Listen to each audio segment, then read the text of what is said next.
Buenas tardes a todas y a todos. Aunque bien podría decirse igualmente buenos días o incluso buenas noches, que con esto de la radio en diferido por internet uno sabe cuándo graba, pero nunca cuándo o dónde se oye. Bienvenidos y bienvenidas a este nuevo programa de Debate Directo, la cabecera más cañera de Radio Burbuja. La radio sin paños calientes, la radio sin anestesia, la radio no apta para oídos sensibles. Les habla desde Cádiz Juan Luis González, miembro del equipo de presentadores habitual en esta etapa actual de Debate Directo. Hoy comenzamos una nueva serie que espero sea de vuestro agrado. Con la ayuda de nuestros especialistas queremos analizar en 2 programas el fenómeno del 15M para desgranar detenidamente el significado y el legado de unas movilizaciones ciudadanas que fueron de las más importantes de los últimos años en nuestro país. Como en cualquier proceso de movilización social de esta magnitud, que incluso tuvo, podemos decir, un efecto contagio a otros países, podemos hablar de que el 15M tiene muchas vertientes, ¿no? Hay una parte, obviamente una parte publicada, que es la que se retiene todavía en el imaginario colectivo de la mayoría social de este país. Hay una parte pública, que es la que muchos vivimos en las calles y plazas cuando allí nos concentramos o participábamos. Una parte más privada, vamos a llamar así, que pudiera ser como la cocina, en la que se organizaban muchos de los actos, se diseñaban las estrategias de por dónde iba el movimiento. Incluso me atrevería a decir que del 15M existe hasta un plano quizás un poco épico, ¿no? Que incluye eso del heroísmo de un grupo de jóvenes indignados que deciden tomar las calles, harto de corrupción, demandando transparencia, más libertad, regeneración democrática, más estado de bienestar, que realmente ese grupo de gente joven llegó a ser famoso a nivel mundial, ¿no? Pero bueno, estamos aquí en Debate Directo. Nuestra misión como analistas críticos es justamente separar el grano de la paja y ver, una vez que ya ha pasado cierto tiempo, con cierta perspectiva, son unos poquitos años, pero algunos hay, para ver qué hay de verdad, de mentira, de exageración en todas estas visiones que nos han proporcionado y qué queda hoy del 15M en nuestra sociedad. Para ello, y con permiso de los tertulianos y tertulianas y del devenir del debate, tenemos una propuesta de 3 grandes bloques para tratar. En el primero de ellos nos preguntaremos qué ha significado el 15M para vosotros, o con qué lo compararíais, ¿no? Después seguiremos indagando en la segunda parte sobre si el 15M ha cambiado algo ya a este país. Si se ha contagiado a la sociedad, si se ha contagiado a los partidos políticos, a las instituciones, de ese grupo de demandas que hacían los llamados indignados, ¿no? Y por último, mirando al futuro, discutiremos si, como ha pasado en otras ocasiones en la historia reciente en Occidente sobre todo, si el sistema ha reaccionado y ha desactivado el movimiento, o si en breve plazo de tiempo tendremos de nuevo a los indignados e indignadas en la calle porque nada ha cambiado y porque la frustración ha crecido hasta hacerse todavía más insoportable. Y para debatir y hablar sobre todo esto, tenemos aquí a 4 personas, como siempre, del máximo nivel y de la máxima solvencia intelectual, que nos acompañan desde distintos lugares de la geografía peninsular. En primer lugar tenemos a Iñaki Raskin, conocido como escritor, periodista y como político. Iñaki ha trabajado para muchísimos medios de comunicación a lo largo de su carrera, tanto en prensa escrita como en radio, en televisión o en internet. Raskin es colaborador o ha sido colaborador de RT, o es colaborador de Rebelión, Insurgente, etcétera. Hola Iñaki, ¿qué tal, paisano? Hola, muy buenas tardes. Me alegro mucho de estar con vosotros. Igualmente de tenerte aquí. También tenemos de nuevo a Óscar López, más conocido por su nombre de guerra en internet. Seguro que si os digo su nick, Marat, os sonará a muchos y muchas de las que se mueven por la red en busca de información alternativa a los más media convencionales. Hola Óscar, bienvenido de nuevo, ¿cómo estás? Hola, buenas tardes. Bienvenido. En tercer lugar tenemos a Celia Calderón. Ella entra por primera vez en Debate Directo. Celia tuvo un papel muy activo en las asambleas del 15M en toda Cataluña, especialmente en Sabadell, pero también mantiene un papel muy activo a nivel estatal con el 15M 2.0, que ya nos contará, y va aportando su experiencia desde dentro del movimiento. Bienvenida Celia a tu casa y espero que te sientas a gusto en este programa. ¿Qué tal? Muchas gracias por invitarme y encantada de estar aquí. Perfecto. Y para acabar con nuestro plantel de hoy tenemos a Pedro García Bilbao, profesor universitario, doctor en Ciencias Políticas y Sociología y analista ya curtido en Debate Directo. También es habitual de la cadena RT en castellano y de otros medios. Pedro nos acompaña, creo que desde Madrid, ¿verdad? Hola Pedro, ¿cómo estás? Sí, te ha faltado decir que soy gallego, pero aparte de eso, gracias y encantado de estar con vosotros. Como siempre, encantado nosotros. Y una vez hechas las presentaciones, vamos a comenzar. Como indicaba anteriormente, así a nivel introductorio, me gustaría que me comentaseis qué ha significado el 15M para vosotros o vosotras y con qué lo compararíais. Hay gente que dice que fue un nuevo mayo del 68, otra gente lo bautizó como la primavera española y otra gente dice que fue solo pólvora mojada o una oportunidad perdida para los de abajo. Iñaki, ¿qué opinas del tema?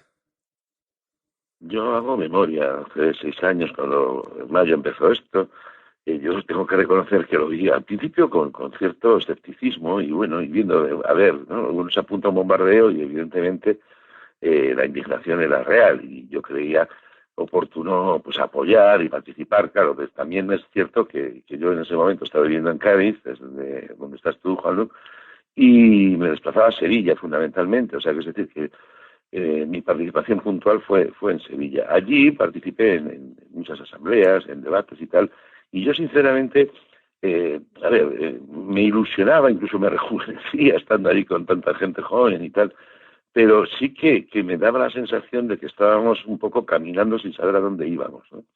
Eso en un principio, eso es lo que yo recuerdo. Evidentemente, claro, no había objetivos, todo era asambleario, estaba todo muy muy bien, pero claro, para ya gente de mi edad, perdóname la expresión, pero ya con cierto, con el culo pelado y con ciertos fracasos encima, bastantes fracasos encima. Yo creo que la mayoría de los que llevamos muchos años intentando cambiar el mundo, pues nos acostamos todos los días tragándonos unos cuantos sapos porque no conseguimos lo que buscamos.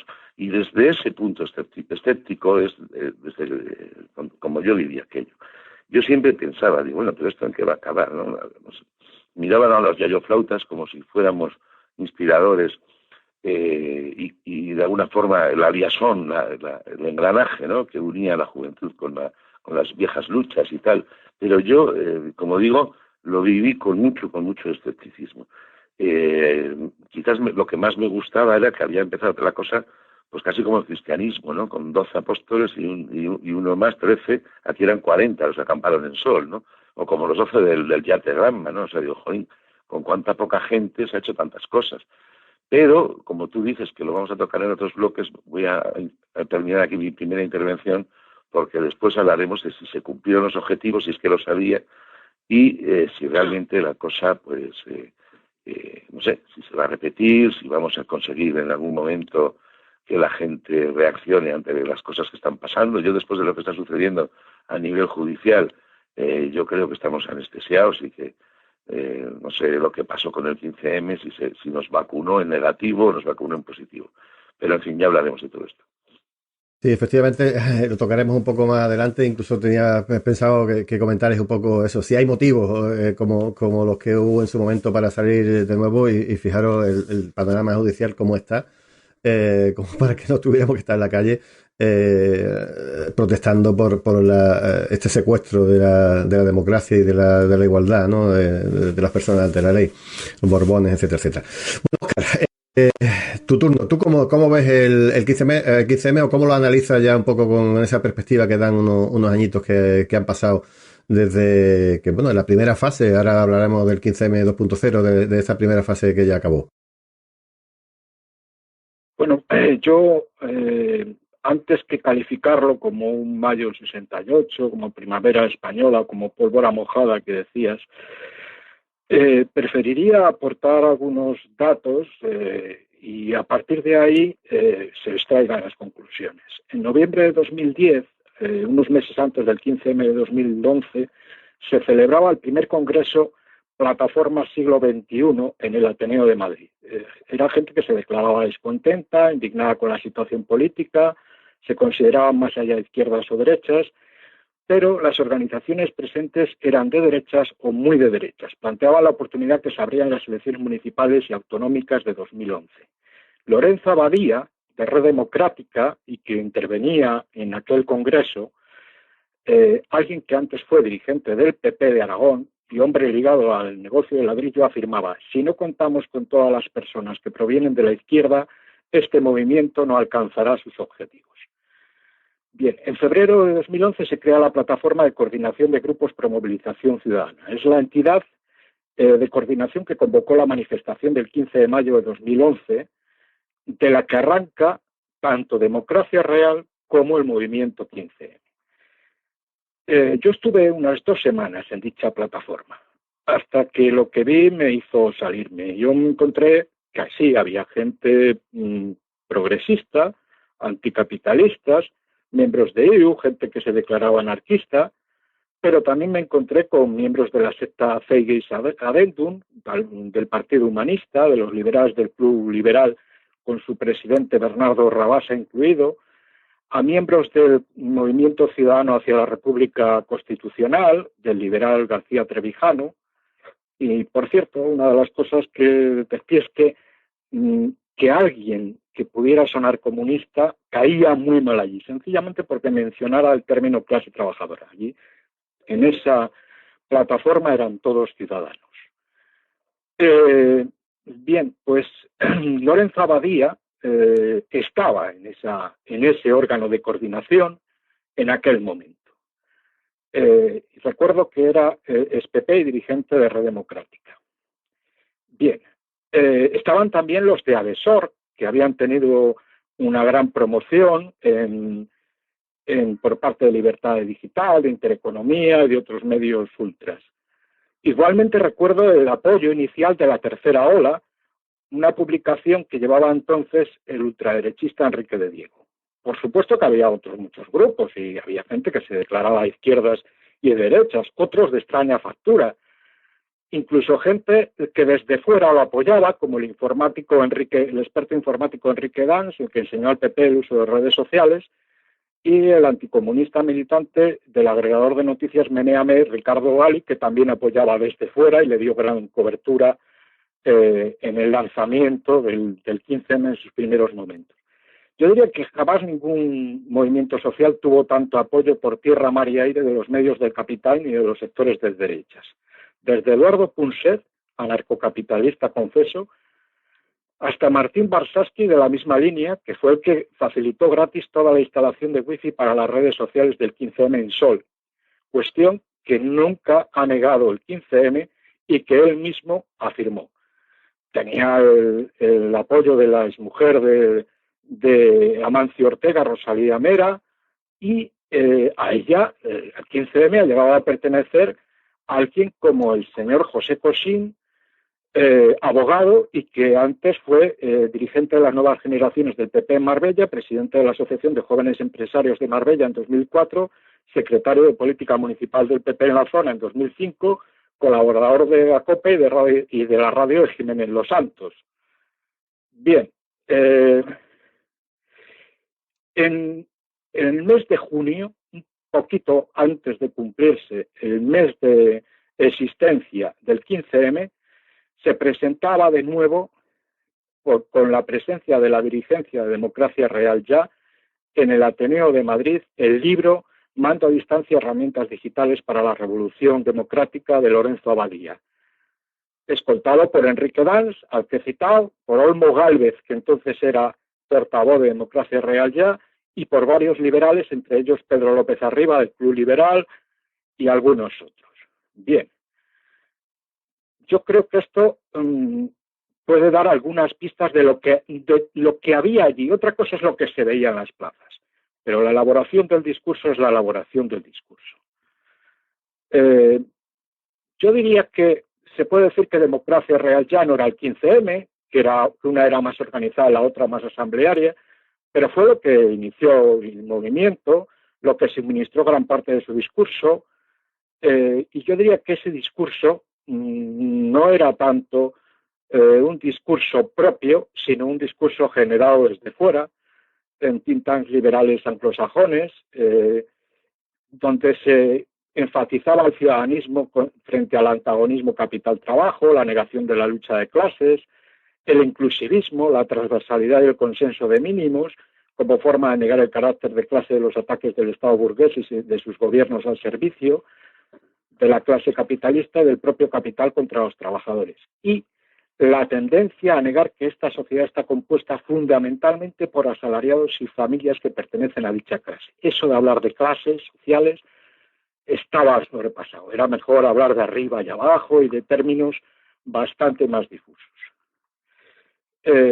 Yo diría que en esto, aquí la izquierda colaboró claramente al perder su propia identidad de clase, camuflarse, intentar convencer de un discurso más moderno, más adaptado a lo que se escuchaba en las asambleas, y que realmente el 15M no fue lo que tenía que haber sido, si fue la respuesta a una crisis que nacía de la crisis económica, que tenía una repercusión política, pero que evidentemente golpeaba fundamentalmente en términos de clase. Esa es mi primera visión. Perfecto, Óscar. Seguimos ahora con la opinión, un poco la opinión desde dentro de Celia. ¿Qué opinas que fue para ti el 15M o con qué lo compararías si es necesario o pertinente hacer algún tipo de comparación con otras historias similares? Bueno, pues para mí ha sido y es, porque yo no he parado estos 6 años de trabajar dentro del 15M, en coordinación con otras asambleas y con otros colectivos afines y movimientos sociales. No hemos parado de trabajar. Bueno, para mí, a mí el 15M sencillamente me despertó la conciencia, ¿vale? Me enseñó otra política diferente a la que veníamos conociendo, ¿no? El ciudadano, la ciudadana solamente tenía opción para intentar cambiar algo, votar cada 4 años, sin poder participar en las decisiones ni en nada, ¿no?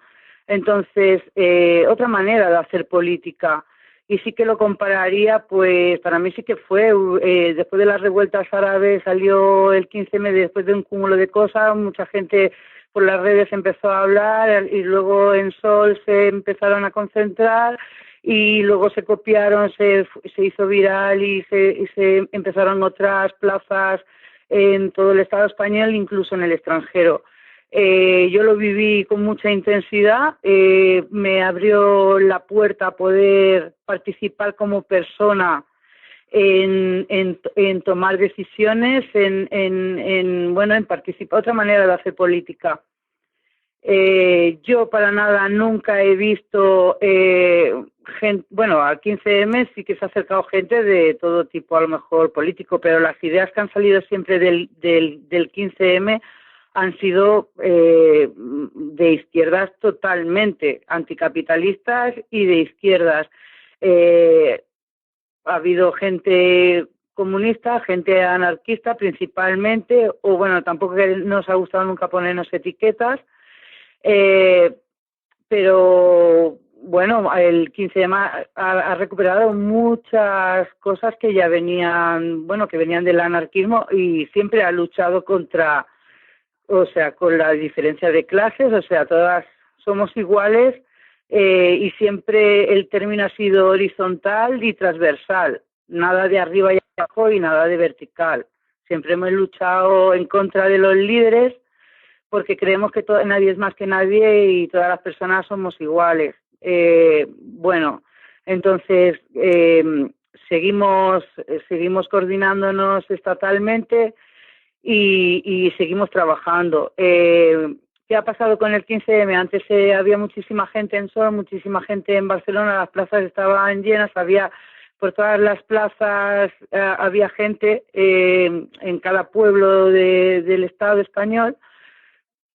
Ahora no, ¿vale? Hay asambleas que ya no están activas, pero bueno, ¿qué ha pasado con el 15M? Pues que se ha diversificado desde el 15M, de las comisiones que había, sanidad, educación, empleo, vivienda, se han diversificado en diferentes colectivos.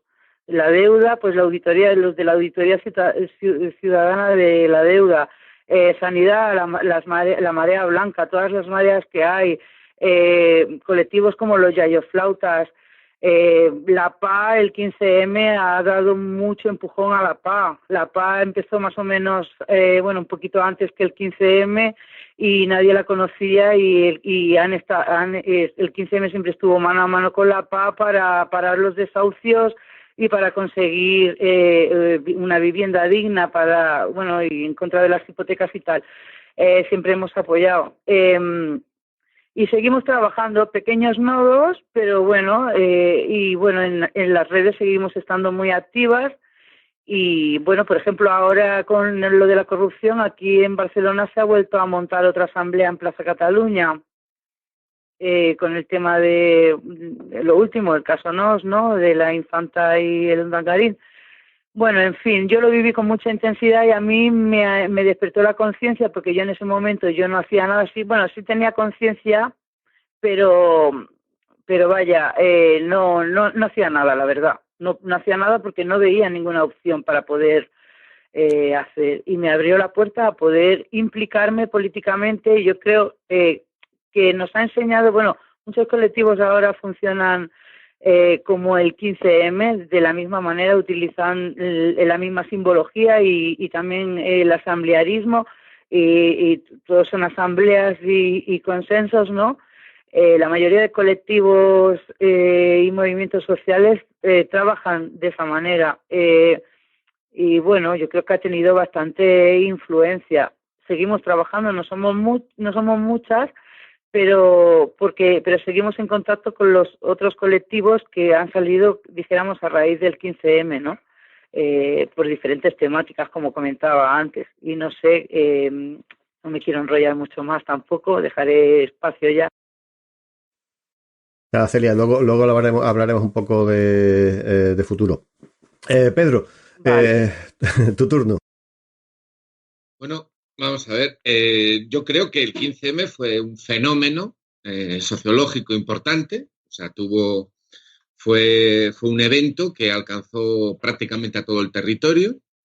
Fue una gran quedada que hizo que hubo una cita que se organizó en el transcurso de una semana en todas las capitales de provincia y en todas las ciudades de más de 250.000 habitantes, y luego por simpatía se fue extendiendo casi a cada lugar.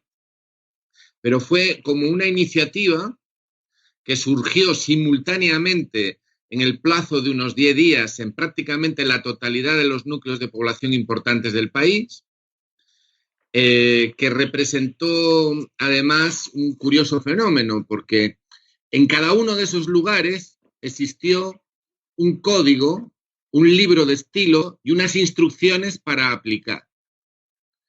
Y en ese código, en ese libro de estilo, en esas instrucciones para aplicar, se aplicó pues una terminología, unas formas de proceder, unos símbolos, unos signos que fueron iguales en todo el territorio. Entonces, la primera conclusión que yo obtengo es que eso estaba planificado. Es decir, hubo una convocatoria que fue planificada. Y cuando eso ocurre, alguien la tiene que planificar. O sea, eso no es espontáneo. Lo que es espontáneo es que la gente diga, ah, caramba, mira, hay esto, voy a ir, qué interesante, esto es nuevo, esto es diferente. O no tiene nada que ver con lo que yo hacía hasta ahora. Aquí hay una oportunidad de participar. Entonces la gente con buena fe pues va y participa. Pero lo que es evidente para cualquiera de los que sí hacíamos cosas desde hacía muchos años, para cualquiera de los que sí luchaba desde hacía muchos años, era que no es nada fácil organizar algo simultáneamente en el conjunto de todo un país. No es nada fácil. Para eso se necesita planificación, se necesita mano de obra, se necesitan recursos y, desde luego, se necesita un plan. Entonces, ahí había un plan. Yo tengo que decir, me has preguntado por la cuestión personal. Bueno, pues yo recuerdo, yo la reunión esta del Ateneo que dice Óscar, la recuerdo bien porque yo estaba entonces en la dirección del Ateneo y es que les estoy viendo salir por la puerta, ¿no? Es decir, que les recuerdo perfectamente. O a mi amigo Pedro López Arribas, que has citado, porque él estaba en la dirección del Ateneo. Él era más que nada un anfitrión, ¿no? Porque, lógicamente, pues te piden el local, aunque, él simpatizaba con ese asunto, ¿no? Pero, tampoco pasa nada. Es decir, él tenía un papel en ese sentido, yo creo, secundario, ¿no? Pero, es igual. Lo que sí está claro es que lo que ha descrito Óscar es real, ¿eh? Es real. Es decir, ahí había un software, un planteamiento. Básicamente todo ese grupo que él ha expresado, lo que defendía era que había que superar lo de derechas e izquierdas. Que lo de derechas e izquierdas había que dejarlo atrás y que había que desconectar las luchas y la frustración que tenía mucha gente de lo que era la memoria de las luchas del pasado y de los enfrentamientos ideológicos del pasado. Es decir, que tenían un discurso muy claro, Y vaya hombre, resulta que ese discurso es con el que se cita a la gente. Yo recuerdo que vi una convocatoria en mi provincia, en la ciudad donde yo vivo. Y entonces me sorprendió. Yo estaba oyendo en la prensa que iba a haber una serie de quedadas en Madrid, en la Puerta del Sol y tal. Y de repente resulta que veo que hay una quedada en la plaza del ayuntamiento de mi ciudad. Y entonces, claro, yo me acerqué a ver, ¿no? Como tantos otros. Fuimos a ver qué pasaba. Y allí alguien había puesto un micrófono y tenía unas instrucciones. Y entonces lo que se plantea es, aquí nadie puede hablar en nombre de ninguna organización, aquí sobran las banderas, aquí estamos más allá de la izquierda y la derecha, y aquí hay unas instrucciones de quedarse, organizarse y actuar de una determinada manera. Entonces, claro, yo recuerdo que me quedé muy sorprendido. Ese primer día escribí una breve nota en la que yo decía que yo sabía que era posible. Yo sabía que era posible que la gente acudiera a una reunión en el conjunto de toda España si alguien tenía los recursos para moverlo y que le dieran cancha en la prensa. Entonces, ahora no, cualquiera de nosotros propone una actividad y te dan cancha en la prensa y tienes la posibilidad de llegar a una masa y tienes gente en cada ciudad para organizarlo y seguro que tienes impacto, seguro. Entonces yo me dije, caramba, yo siempre supe que esto era posible, ¿no? Entonces yo lo que me preguntaba era, ¿por qué los sindicatos o Izquierda Unida o el PC o quien fuera no organiza esto? Pues porque no quieren, es evidente. ¿Por qué no hay una gran quedada nacional de toda la izquierda para organizar algo equivalente? Porque no quieren, porque su plan era otro. Entonces, ante ese vacío de la izquierda, del régimen, pues alguien lo organizó, porque la frustración estaba ahí. Entonces, al día siguiente, claro, si uno es un profesional, como es el caso de algunos de vosotros que estáis aquí, de las ciencias sociales, pues tú reconoces las técnicas de dinámica de grupos. Y entonces, claro, una asamblea, perdóname, pero una asamblea donde hay una minoría de bloqueo de uno, pues eso no es una asamblea política, eso es una quedada de alcohólicos anónimos. Es decir, allí cada uno cuenta su rollo, todo el mundo tiene su catarsis particular, a mí me pasa esto, a mí no me hacen caso, o yo tengo esta experiencia, y todos te quieren, todos te quieren. Entonces, como todos te quieren y tú vuelcas lo que llevas dentro, pues estableces unos lazos con el grupo. Y entonces el grupo, esa asamblea, ese círculo, como le llames, pues eso genera una cohesión muy importante. Pero en cada una de esas asambleas había al menos una persona que tenía muy claro quién no podía llevar eso y que los partidos, las organizaciones y las asambleas clásicas allí no valían porque allí había otro código de funcionamiento. Y entonces, claro, cuando llegas allí y ves dices, bueno, aquí alguien está haciendo ingeniería social de primera. Y os recuerdo una cosa, que seguro que lo recordáis. La primera noche, cuando se supone que iban a disolver la policía allí en Sol, simultáneamente, en cada una de las ciudades y pueblos, vino un tipo y dijo, faltan 5 minutos, vamos a hacer un silencio aquí de 5 minutos, porque ahora la policía puede intervenir. Bueno, 5 minutos de silencio.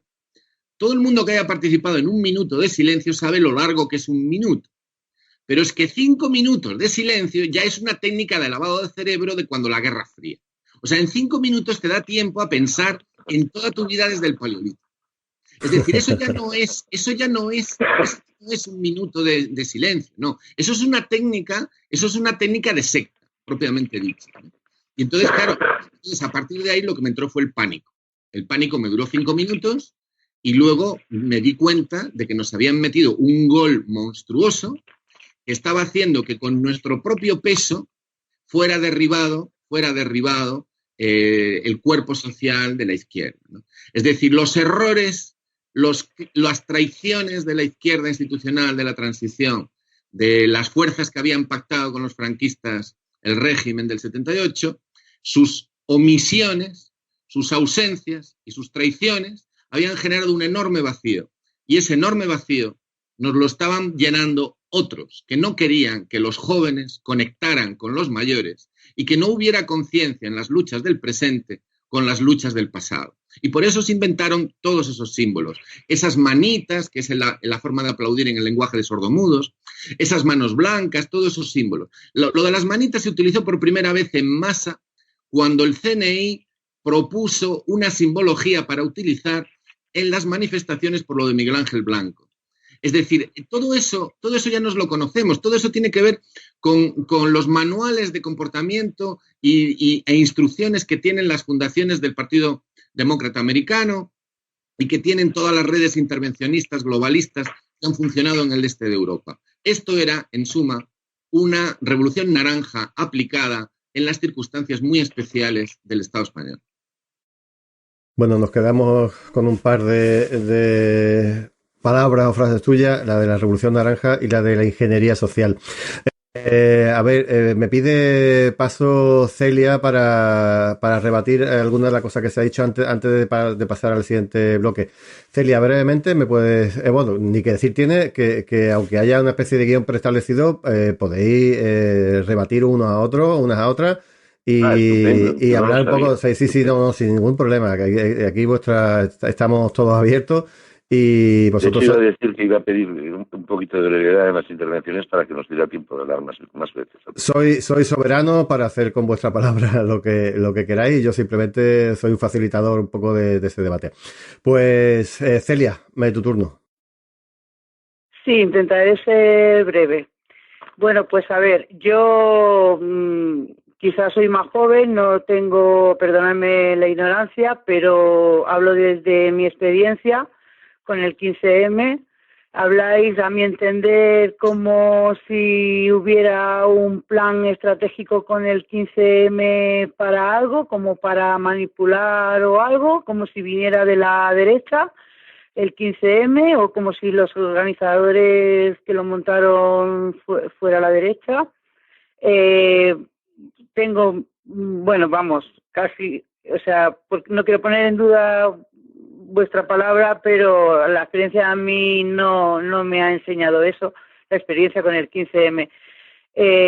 Sí que es verdad que no nos gustan las etiquetas y no nos gustan decir de izquierdas o derechas, eso yo también lo he escuchado muchas veces, y ir a la gente, o sea, unirnos hacia un objetivo común sin siglas y sin banderas, ¿vale? No entiendo qué plan puede tener el 15M tal y como lo planteáis, ¿no? Como si fuera una secta, porque, a ver, el 15M es un movimiento social político apartidista que, por ejemplo, no quiere poder. El 15M no busca el poder, simplemente busca el bien común. Denunciar, concienciar, informar, empoderar, que la gente tome sus decisiones y participe, activar a las demás personas a que tomen conciencia y luchen y se levanten. Entonces, bueno, ese es el objetivo del 15M, enseñar, que la gente por sí misma pueda hacer cosas, ¿no? Y pueda decidir y para la participación ciudadana. Entonces, no sé, lo planteáis como un plan con un objetivo como para manipular a la gente para algo, pero realmente pues, el 15M no busca poder, no busca subir a las instituciones, no busca, es apartidista, no participa de los partidos políticos. Entonces, pues ahí lo dejo. No entiendo cómo lo planteáis. ¿Alguien querría...? ¿Puedo hablar? Sí, ¿alguien querría contestarle un poco a Celia antes de pasar adelante? Pues venga, adelante. Sí, no, lo primero que me gustaría decir es que yo, cuando escucho a Pedro lo que ha comentado, que seguro que lo tiene muy claro todo lo que ha dicho, pero es que yo, claro, como conozco también este país, y donde en este país 3 personas de izquierdas no se juntan ni para heredar, pues claro, todo eso que sí que es posible que haya sido así, pero yo es que tengo tan poca confianza en la capacidad organizativa de la clase obrera de este país, porque la tuvo en su momento, pero claro, después se nos pastoreó de una forma tremenda con todos los 4 poderes, empezando por el último, por el mediático, y nos hicieron muchísimo daño. Y evidentemente eso, pues ya no es lo que era, ¿no? Pero hay un asunto. Yo cuando lo digo a Celia, claro que había seguramente un objetivo, pero yo creo que el objetivo era el de Ítaca, el de viajar, no saber a dónde. O sea, el objetivo era el viaje, no saber el destino, porque desde luego yo nunca entendí y sigo sin saber quién organizó aquello, aun suponiendo que fuera el CNI, a dónde demonios quería llegar, porque es que ese objetivo nunca estuvo claro para mí, siempre me pareció difuso. Es cierto que en el tiempo pues se entiende, y mucha gente lo ha interpretado, como que el 15N fue una respuesta popular a las consecuencias fundamentalmente de las crisis, ¿no? De la crisis que había empezado fuerte ya en 2008, lo que se ha entendido por crisis, que también habría que hablar de eso. Pero bueno, a esos 3 años vista surge esta iniciativa, y ahora surge como aspiraciones, y dice, no, somos apartidistas. Bueno, ellos hablaban, recuerdo, de democracia participativa alejada del bipartidismo, no era exactamente de todos los partidos. Es verdad que los líderes no nos querían ni ver en pintura porque les parecía algo desprestigiado, con bastante razón también, porque luego también habría que hablar de la coyuntura política que había en ese momento, ¿no? Hablaban de división de poderes, de mejorar el sistema democrático, etcétera. Y yo tengo que recordar, claro, porque es que cualquiera que oiga que es que el movimiento 15M desactivó a la izquierda, es que pareciera que es que estaba activa. Coño, no estaba activa y había una ruina. Y lo más visible que era Izquierda Unida, eso era un desastre. Y el Partido Comunista, que ha sido siempre para mí el consejo de organización, el consejo de administración de Izquierda Unida, pues estaba bajo mínimos. Eso es mi impresión. Y entonces, quizás lo que se pretendió por parte de la gente que se vio apartada por esa espontaneidad de la que hemos hablado antes, pues intentaron incidir, intentaron reconducir, y yo creo que fue en balde, porque realmente, efectivamente, la gente no quería ni oír, ¿no? Y allí aparecía, vamos a suponer, un dirigente del Partido Comunista de Izquierda Unida y le tiraban tomates, ¿no? Que era lo más, salvo algunos, ¿no? Yo recuerdo en Sevilla, yo precisamente en Sevilla acudía a las manifestaciones allí en la Seta, que le llaman, con Juan Manuel Sánchez Gordillo, pero bueno, Juan Manuel se salvaba un poco pues por su propia dinámica, ¿no? Y a nosotros no nos tiraban tomates, pero éramos casi la excepción. Es decir, aquello era un lidigay asamblearista, sin saber muy bien a dónde se iba, aunque yo no dudo de lo que dice Marat y de lo que dice Pedro. Yo creo que sin entrar en paranoias ni en conspiranoias, sí que creo que claro que somos cualquiera, ¿no? Cualquier manifestación espontánea que supere los límites normales aceptados por el sistema, pues claro que te vas a encontrar dentro a veces más policías que manifestantes, ¿no? De paisano. Claro que te los vas a encontrar y no tienen por qué ser policías, pueden ser simplemente agentes o personas que trabajen pues para intereses espurios. Claro que todo eso va a haber, eso seguro. Pero yo pienso, sinceramente, que hubo una epidemia de democracia en un territorio que para nosotros era desconocido. Para los que somos más viejos era desconocido. Nosotros siempre hemos sido los viejos luchadores, que ya, en fin, yo incluso pues estuve ya al final preso con el franquismo. Ya somos gente mayor, en mi caso, que nos sonaba chino, nos costaba entenderlo. Pero también digo que a mí por lo menos me ha venido muy bien para recapacitar, para comprender y para tener para mirarme en el espejo y para entender también que el sectarismo no es nada bueno y que hay que salir de los parámetros que hemos estado utilizando durante tantísimos años, porque desde luego no conducen a ningún lado. El purismo y el sectarismo solo te conducen al ser tú el más puro de los puros, pero que no te siga ni tu pareja. A ver, Óscar y Pedro, si queréis cerrar un poco sobre lo que queráis por ese segundo turno, que sea más o menos, o sea, no extenderlo demasiado, pero bueno, luego ya pasamos al siguiente, que si no, el programa se va a eternizar. Luego Pedro, claro. Sí, el tema de sin siglas y sin banderas que comentaba Celia, el no etiquetar, el no clasificarse como izquierdas o derechas, aunque en su intervención previa había dicho que el 15M que ha conocido en Cataluña o en Barcelona era de izquierdas. Ahí hay una pequeña contradicción, ¿no? Bueno, el tema de que el 15M no quiere el poder, solo concienciar, bueno, ese discurso de sin siglas y sin banderas tiene algo muy impositivo para ser una actitud abierta e inclusiva, ¿no? Como que es ese término tan 15M. A mí me parece un tanto autoritario plantear las cosas en esos términos, entre otras cosas porque uno no puede, cuando va a un sitio, quitarse su propia identidad, y hay gente para la que la bandera o su símbolo es una parte de su identidad. Yo soy comunista y no me gusta llevar ni pegatinas ni banderas a las manifestaciones, pero eso es una cuestión particular. Si me gustase llevarlo, no me gustaría que me dijeran que no. En cuanto al tema de que el 15M no quiere el poder, yo no sé si quiere el poder o no, siempre afirmó que no, pero caramba, de aquel no nos representan, a que hace un año se gritaba que sí nos representan, cuando entraban en el Congreso los diputados de Podemos, por parte de sectores provenientes del 15M, pues yo creo que ahí hay una cierta contradicción.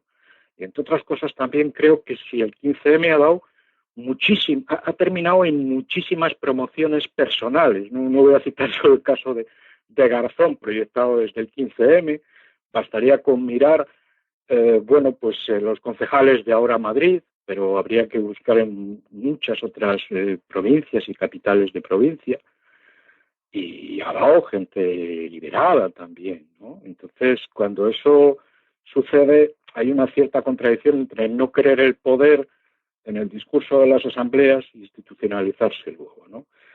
Y yo creo que el poder no está ahí, el poder es el poder económico. Como decía don Carlos, los gobiernos solo son los consejos de administración de la burguesía, pero bueno. En cuanto a lo que citaba Radkin, de que el objetivo no estaba claro, que era el propio viaje, pues ¿qué más cuestión de evidentemente sospechosa que el hecho de que el objetivo fuese ese, ¿no?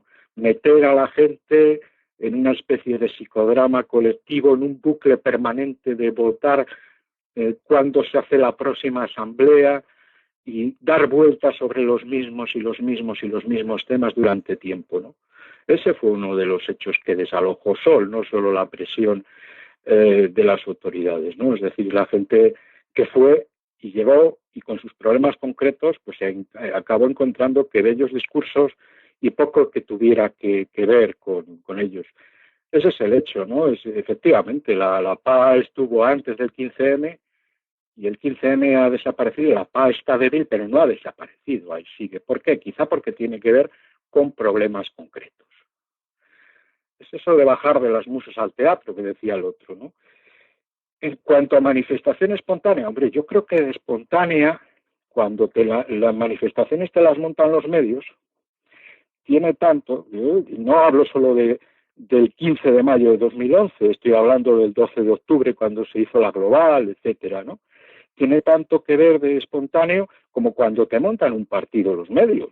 Y estoy pensando en un partido concreto. Incluso podría pensar en dos, ¿no? En cuanto a lo de purismo y sectarismo, no lo sé. Yo tengo la impresión de que hay discursos que cuando ponen el dedo en la llaga, pues es fácil acusarlos de purista y de sectario, ¿no? Y a lo mejor es precisamente porque molesta que se pongan el dedo en la llaga, se niegue la contradicción capital trabajo y el elemento de clase en las movilizaciones. Y bueno, con esto termino para no extenderme. Cierra, por favor, ya este primer bloque y pasamos al siguiente. Y bueno, ya nos enzarzamos luego tranquilamente en el siguiente turno de palabra con algunas cosas que quede por ahí pendientes. Pedro. Muy bien. Bueno, hay una cosa que es obvia que es necesario decir y que lo siento muy profundamente, y es el respeto profundo por todas las personas que han participado de buena voluntad y que han encontrado en esta aventura colectiva, que fue lo que empezó aquel día, pues han encontrado una manera de vivir su vida, su militancia y sacar adelante las luchas de justicia que ellos consideran. O sea, hay muchísima gente que efectivamente ha encontrado aquí un frente de batalla personal y colectivo también para luchar por cuestiones de justicia social y por montones de cosas. Pero eso no significa que lo que hayamos dicho sea falso. No significa que algo como eso no surgió espontáneamente. Es decir, eso no surgió espontáneamente.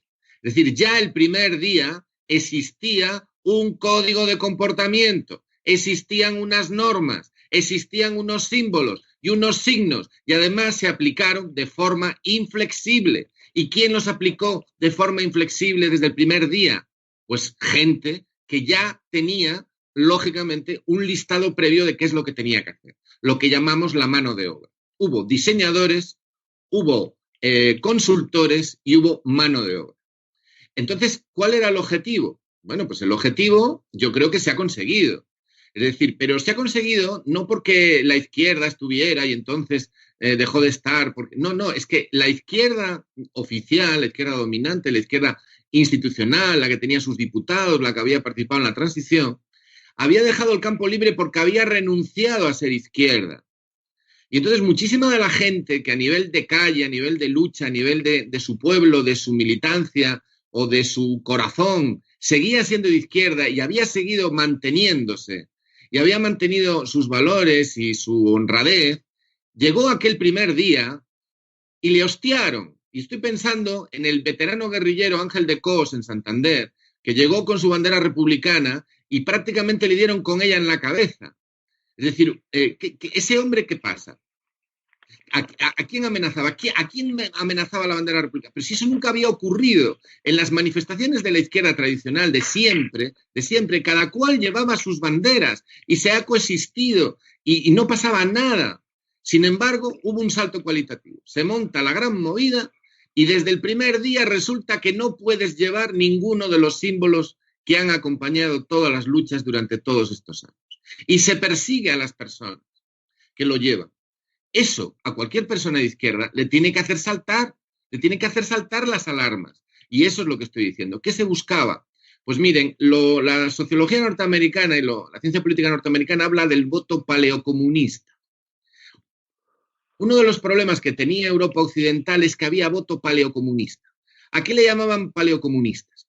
A esa franja de población que seguía funcionando pese a todo en clave ideológica izquierda-derecha y que estaba a la izquierda de los partidos socialistas.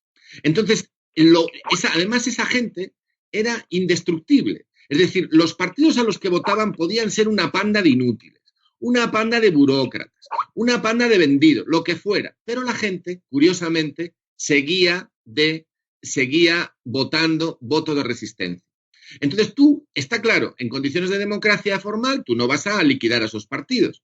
Pero tú, ¿cómo puedes destruirlo? ¿Cómo puedes destruir la existencia de ese bloque social? Muy sencillo. Muy sencillo. Destruyendo la conexión histórica, cambiando los contenedores. Entonces, lo que ha hecho el 15M y quien lo diseñó fue poner en circulación un software social y político que dura hasta el día de hoy, que lo que ha hecho es desconectar las luchas del pasado con las del presente, a los jóvenes de los mayores. Y lo que ha hecho es poner en circulación un montón de conceptos que son falsos, que son significantes vacíos. Y el mejor hijo del 15M y de esas técnicas de manipulación social viene por parte del grupo de aventureros que montó uno de esos dos partidos de los que habla Mara. Perfecto. Bueno, hay una versión también, ¿no? La gente que como yo, ya mucho más mayor, aprendimos de los jóvenes. Y que no quiere decir que hubo una desconexión, sí que es cierto. Es decir, los jóvenes yo creo que aprendieron un poco de los mayores porque interesó romper esa solución de continuidad, pero también es verdad que mucha gente mayor nos dimos cuenta de que había una forma de hacer política diferente. Pasamos al bloque 2, seguimos adelante. Y hablamos ahora un poco, vamos a intentar hablar del legado actual del 15M. Curiosamente, muchos periódicos, y volvemos al tema mediático, dicen que el 15M no solamente marcó la agenda política desde 2011 a 2015, sino que la sigue marcando hoy día. ¿Es verdad? ¿El 15M ha cambiado algo este país? ¿Se ha contagiado la sociedad, los partidos y las instituciones de la demanda de los indignados? ¿O simplemente es otra, otra paparrucha mediática o otra parte de ese heroísmo o de esa mitología que se ha creado alrededor de este movimiento? Iñaki. Mira, hay un principio jurídico que dice que la causa de la causa es la causa del mal causado. Dándole la vuelta, yo creo que la causa de la causa también puede ser la causa del bien causado. Y en ese sentido yo creo que el 15M fue la causa de la causa. Es decir, efectivamente allí nacieron, bueno, al albur del 15M nacieron muchísimos colectivos y partidos, y ya no solamente el partido X, aquel que duró lo que duró, pero y Podemos, evidentemente. Pero bueno, yo recuerdo el Occupy Wall Street de Estados Unidos, de Nueva York concretamente, o el Yo Soy 132, que se llamaba en México, o el Nuit Debout de Francia, la generación de 700 euros, en Grecia, en fin, hubo un montón de cosas que salieron con muchísima ilusión y con muchísima espontaneidad, y fue cambiando un poco la forma de entender la política actual. Antes no recuerdo quién de los dos, si Pedro o Marat, comentaba pues lo que había sucedido, alejándonos, digamos, de las posturas de izquierda tradicional, y que había habido un desprestigio. Hombre, yo lo que creo es que, por ejemplo, en mi caso, hablo de mi caso, a nivel personal, tampoco quiero implicar a nadie más, pero yo sí que es cierto que yo estaba un poco, jolín, casi ya está deprimido, ¿no? Porque cuando te prometen que te van a llevar a la playa y durante 30 y tantos años te están diciendo que vas a la playa y cada vez te ves que estás más arriba del monte, dices, hombre, pues eficaces no son. O sea, es decir, en alguna parte a algún dirigente se le ha ido la pinza porque no nos está llevando a donde dice, ¿no? Entonces, había un desprestigio, pero era un desprestigio ganado a pulso de una izquierda ineficaz, puramente ineficaz. Yo insisto, en mi caso concreto, que yo sí que me sumo a este carro porque creo que estamos consiguiendo muchas cosas que no se habían conseguido nunca en la historia moderna, pues lo hice fundamentalmente como el que experimenta con gaseosa, al principio con mucha precaución porque no sabía esto en qué iba a terminar. Ahora, a día de hoy, que voy conociendo los intríngulis de la gente que estamos sobreviviendo a todo esto, o que venimos derivando de lo que fue el 15M, que tampoco yo digo que los partidos o que los movimientos sean directamente herederos del 15M, porque yo creo que el 15M no tiene herederos, ¿no? Aunque diga Celia que sigue funcionando. O sea, yo creo que ahora mismo eso como tal no funciona, por lo menos no tiene repercusión. Pero sí que es verdad que alguna gente que nos hemos ido instalando a nivel ideológico, con muchísimas contradicciones, pero con una barbaridad de contradicciones, dentro, por ejemplo, en mi caso, en Podemos, que es público y notorio, que estoy colaborando con Podemos desde que empezó, pues lo hacemos, ya digo, con mucha prevención al principio, después vas conociendo y te vas dando cuenta que no es una panacea para nada, pero que esas pautas, que algunas vienen del 15M y que se están instalando en otra manera de hacer política, con todo lo negativo y que lo hay, claro que lo hay, es o eso o nada. Porque si volvemos a lo que yo decía en la intervención, es o eso o el purismo, el sectarismo, el sentarme yo en el Olimpo y empezar a decir que todo lo que no soy yo es basura, porque yo soy el iluminado y nadie más que yo entiende lo que está pasando, pues así se lo está muy bien ahí arriba, pero no conectas con la sociedad. Yo es lo que pienso. Óscar, ¿tu opinión? Sobre los efectos del 15M. Sí. Si consideras que lo ha habido, ¿eh? Yo voy a dejar la permanente retórica al purismo y el sectarismo, porque, bueno, yo creo que hay cosas que se contestan por sí mismas y que hacen más efecto a quien las dice que a quien las escucha. Los cambios yo diría que han sido mucho más retóricos que reales, ¿no? Y cosméticos, fundamentalmente. Entre los aparentemente más reales, habría que citar la debacle del PSOE en las elecciones autonómicas y municipales de mayo del 2011. Pero yo creo que como solo fue una semana después del 15M, esto difícilmente puede achacarse al 15M. Yo creo que hay que achacárselo al propio PSOE, ¿no? Es decir, las políticas de recortes sociales, las reformas laborales y de pensiones, la crisis que azotaba a España desde 2008, Eso sí que tuvo efecto. Pero además es que antes del 15M también había vida, ¿eh?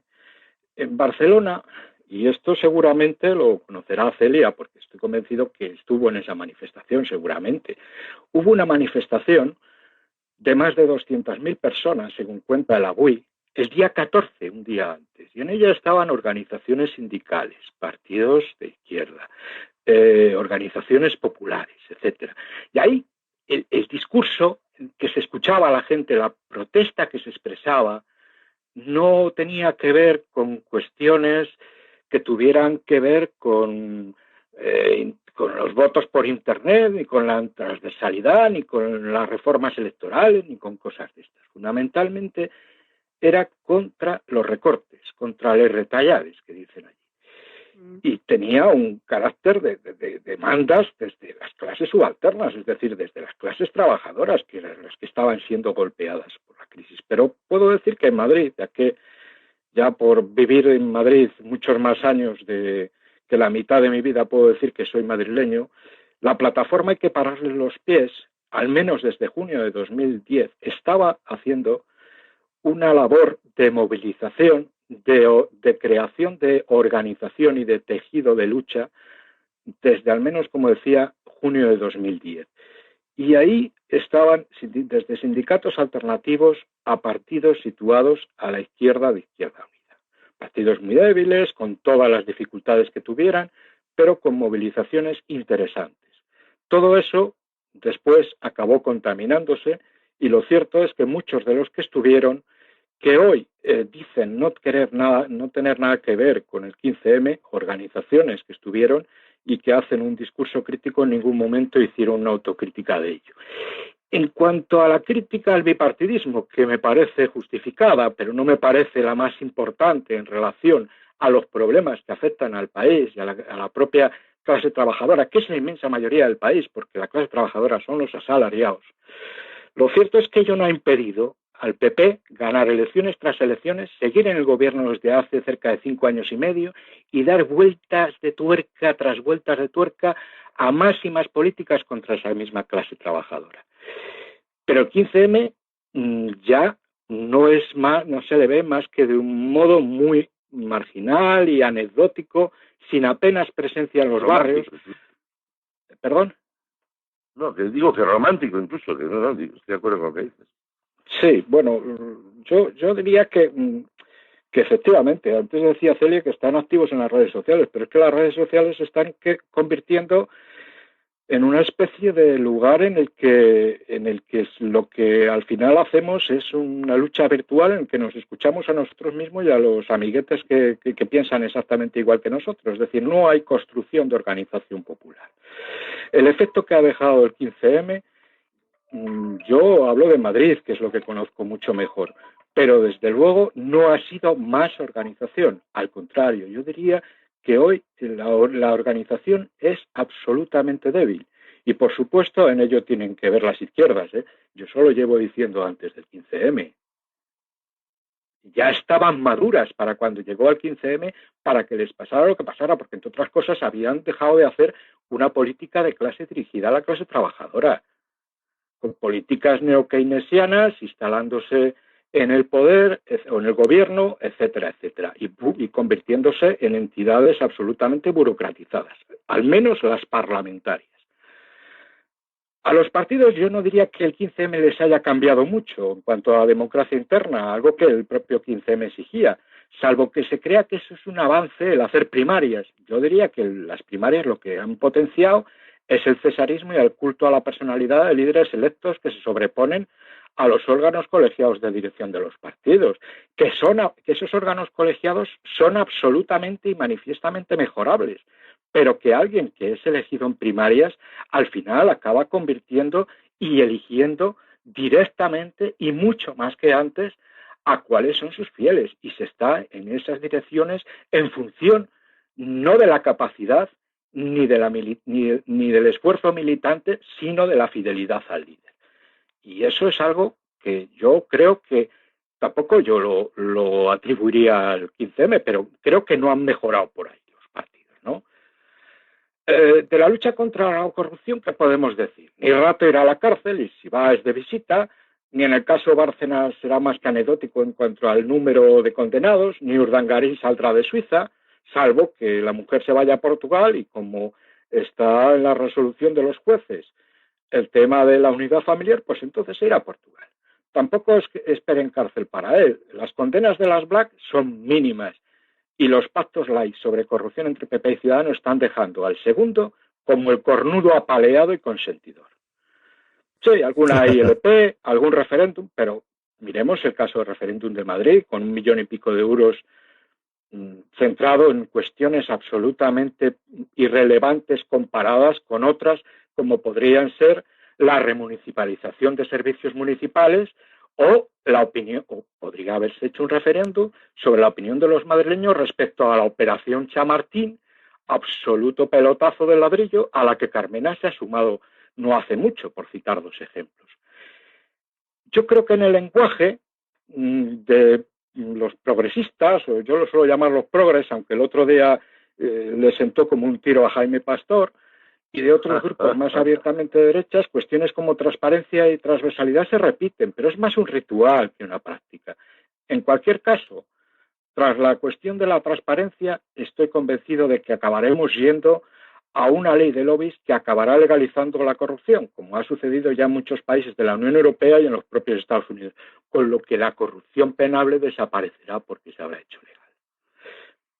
Bueno, Celia, es tu turno, pero imagino que antes tiene varias alusiones de otros contertulios, así que te toca. Empieza por donde puedas. Bueno, empezaré por lo último, que es lo que tengo más reciente, porque, bueno, a ver, habláis del 15M como si todos los problemas que han habido y hay en la política en España y problemas sociales y tal fueran culpa o los hayan originado el 15M o hayan salido mal porque el 15M no ha funcionado. Vamos a ver, el 15M y surgió como un movimiento social político para intentar cambiar las cosas, para intentar unir a la gente hacia un objetivo común, ¿vale? Y la manera de unir es sin siglas y sin banderas. Digo sin banderas, ¿vale? Porque todas somos iguales, vengas de donde vengas, ¿vale? Y sin siglas, porque si tú vas a una asamblea, vas como persona, no en representación de, ¿vale? Que en una manifestación en Barcelona hubiera gente con pancartas de partidos políticos, de las retalladas, pues no te lo niego, pero eso no significa que esos partidos políticos estén dentro del 15M. A una manifestación puede venir cualquiera con no le vamos a decir que tal, no nos gusta, porque lo que intentamos siempre es visibilizar la causa de la manifestación, las luchas, si es los recortes sociales, pues si es de sanidad, reivindicando la sanidad pública, la educación, etcétera, etcétera. Y bueno, pues siempre te vienen pancartas con gente que apoya la lucha, pero desde sus colectivos con sus siglas o en todo caso de partidos políticos. Si miráis en los manifiestos que hay del 15M, se declara como un movimiento político social apartidista. No solamente el bipartidismo, que claro que sí que había que romper con ese bipartidismo, y una democracia tiene que ser lo más plural posible y no que siempre tal. No nos gustan los partidos políticos porque no nos gustan las instituciones y no entendemos la lucha desde las instituciones, sino desde la calle, como personas, otra manera de hacer política, no entrando en un partido político con esas jerarquías, con esa verticalidad donde hay una escala de menor a mayor, bueno, donde hay el que manda y, bueno, en fin, una verticalidad, sino todas somos iguales y todas tenemos la misma voz, o sea, tenemos que tener cada una nuestra voz, evidentemente, pero o sea, hacia ponerse de acuerdo hacia un objetivo común.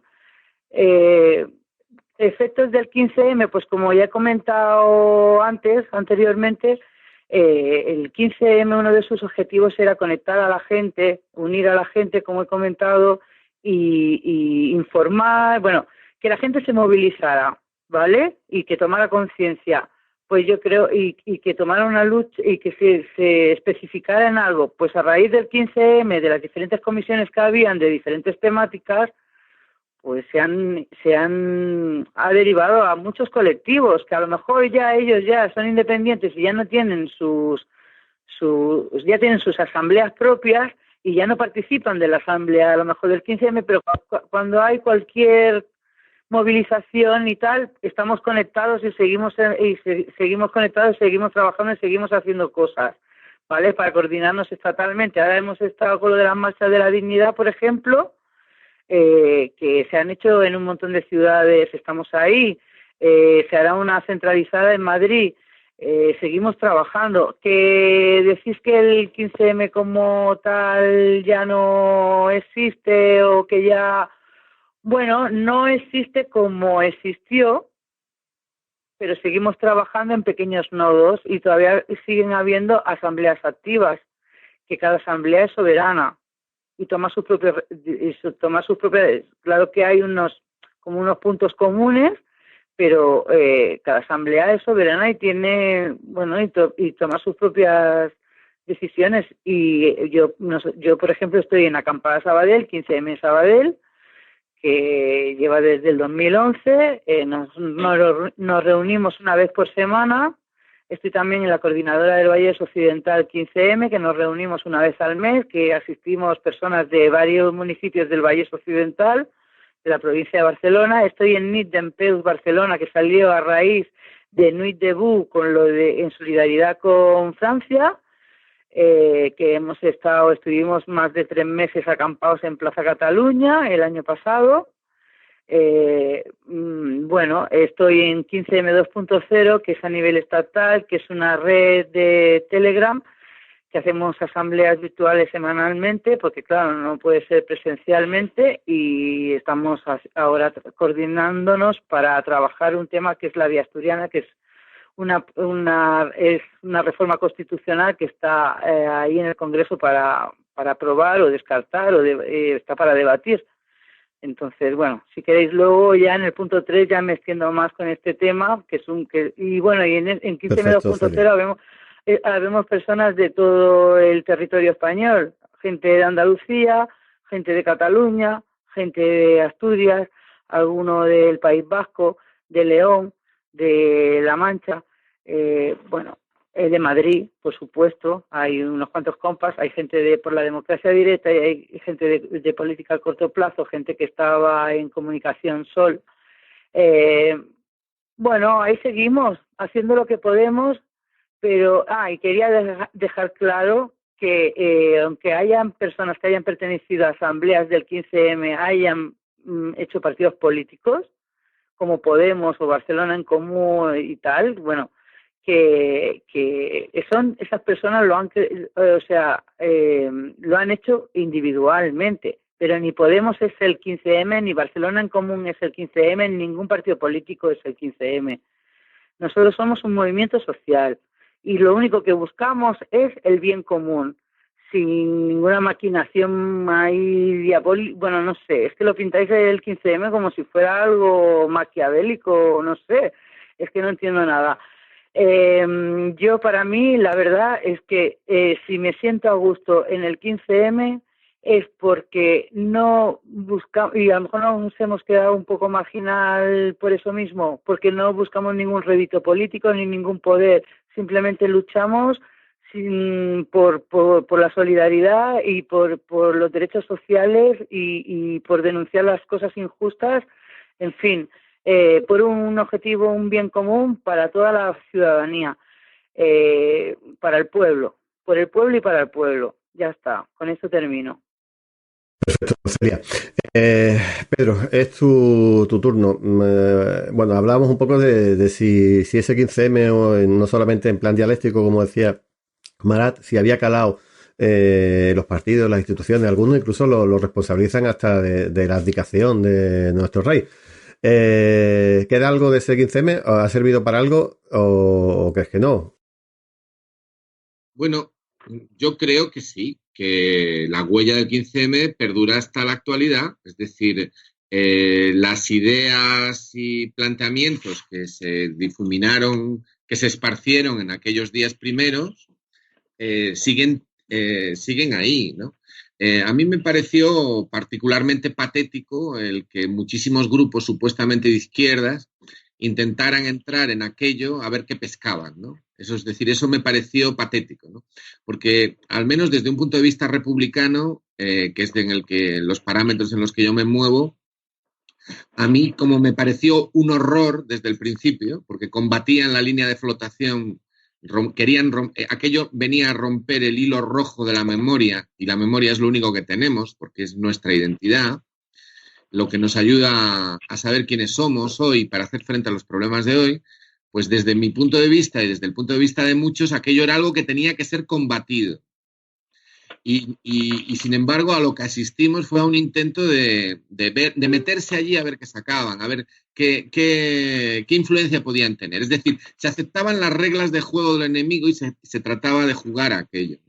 Entonces, el 15M realmente consiguió el efecto que buscaba. Era cambiar las reglas de juego, cambiar el diálogo, cambiar los conceptos y acabar de diluir la izquierda social. Y entonces gran parte de los desastres que han venido no son éxitos del 15M. El 15M era simplemente un episodio más de una larga batalla. Y una larga batalla en la cual la izquierda retrocede y la confusión avanza, ¿no? Entonces, en ese sentido, pues sí consiguió, yo creo, su objetivo. Los que lo montaron se vieron superados a los 2 días. Y el resto de la gente, bueno, pues la gente buenamente, con la mejor intención, participó y siguió adelante, ¿no? Entonces, por cierto, yo estuve en Grecia el 22M. O sea, si el 15M fue en Madrid, yo aquel día 22 de aquel mes fui a Grecia. Y estuve en la Plaza Sintagma y pude ver también los mismos símbolos, los mismos gestos, las mismas banderas, porque incluso había banderas monárquicas españolas allí, en solidaridad con lo de Madrid.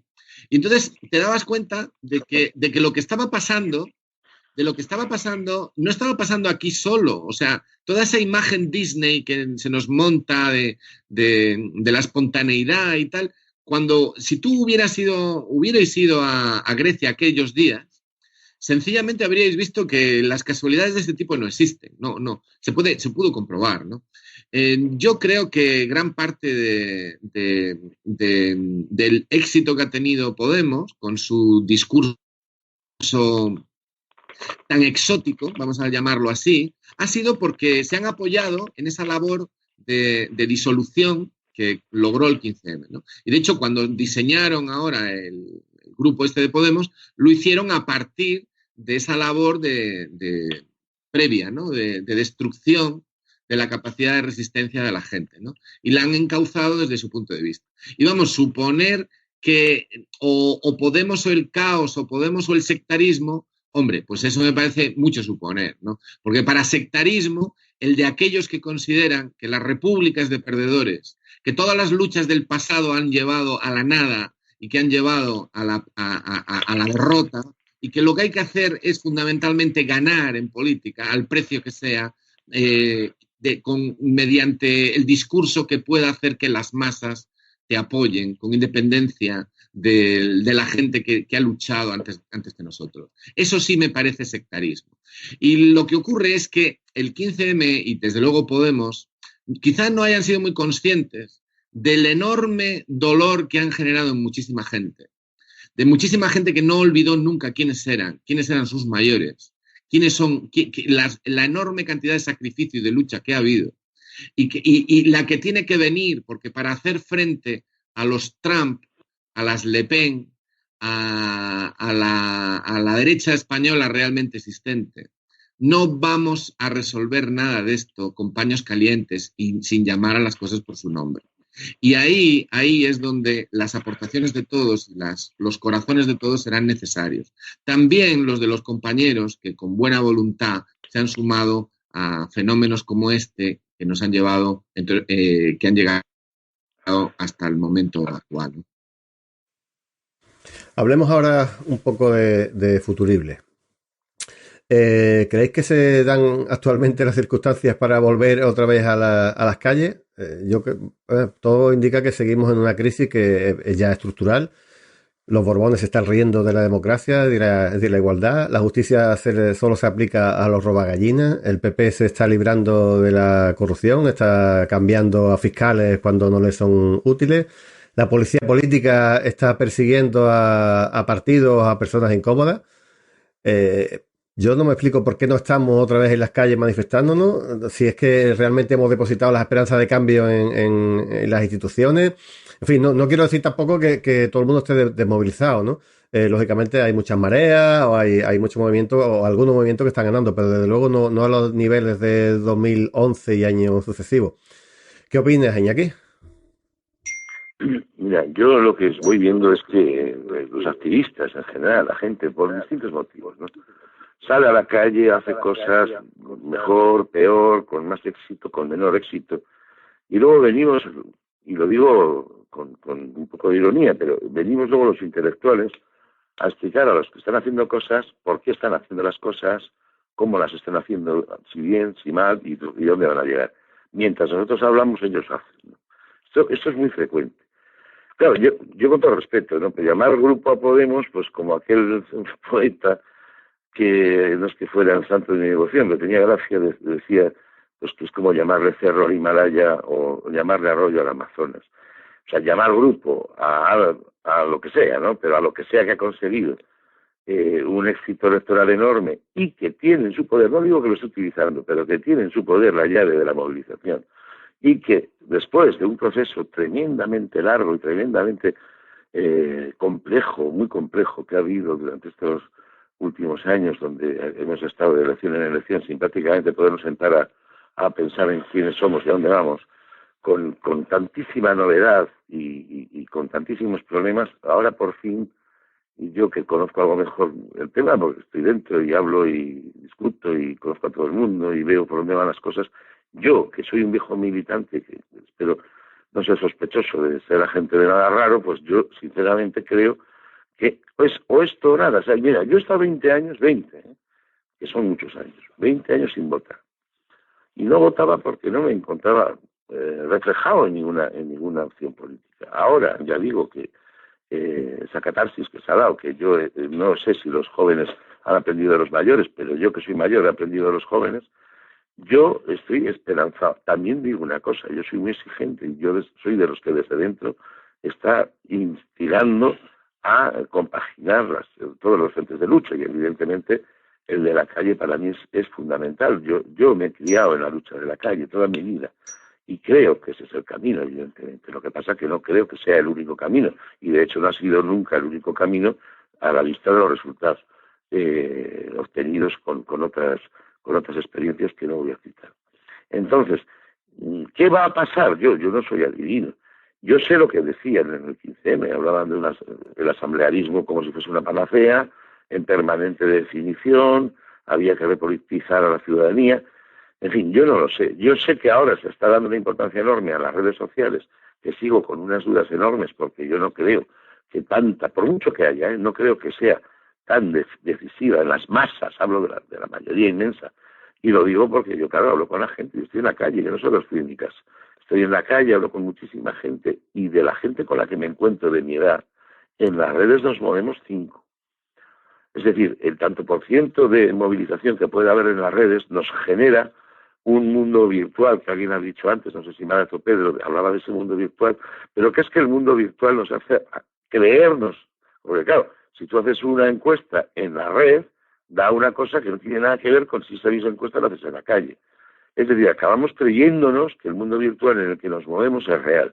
Cuando escribes una columna sesuda en no sé dónde, te crees que te está leyendo todo el mundo y que vas a cambiar el mundo, y resulta que te están leyendo 7.